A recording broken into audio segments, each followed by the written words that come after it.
కృపా సత్య సంపూర్ణుడా వాక్యమై ఉన్న యేసు వందమయ్యా.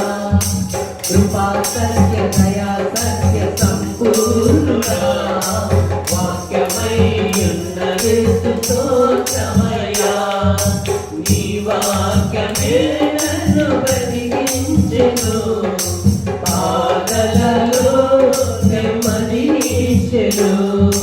నీ వాక్యమే నన్ను బ్రతికించెను, బాధలలో నెమ్మదినిచ్చెను.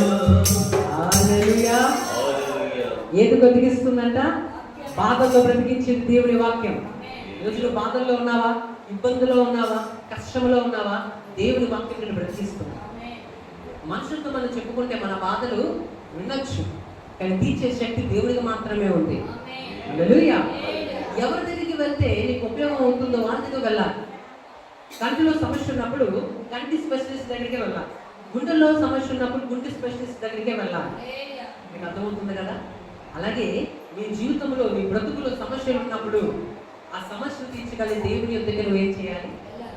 వెళ్ళాలి. అప్పుడు ఏమవుతుంది? ఆ సమస్యకి పరిష్కారం దొరుకుతుంది. పారాసిటమాల్ వాడతారు దేనికి? జ్వరం వచ్చినప్పుడు. సమస్య వచ్చినప్పుడు ఏం చేయాలి? యేసయ్య వద్దకు రావాలి. ఈరోజు ఇబ్బందులో ఉన్నావా, బాధల్లో ఉన్నావా, ఎటువంటి ఇబ్బంది పడుతుందా? అయితే నువ్వు యేసయ్యకి నీ సమస్యను అప్పచెప్పాలి. బాధలో ఇబ్బంది కలిగించేది ఏంటో తెలుసా? ఈ పరిశుద్ధమైన దేవుని వాక్యము. హల్లెలూయా. మీ బైబిల్ ఒకసారి పైకి చెప్పండి. హల్లెలూయా. ఈ వాక్యం నన్ను బతికిస్తుంది అని చెప్పండి. ఈ వాక్యం నన్ను ధైర్యపరుస్తుంది అని చెప్పాలి. ఆమేన్.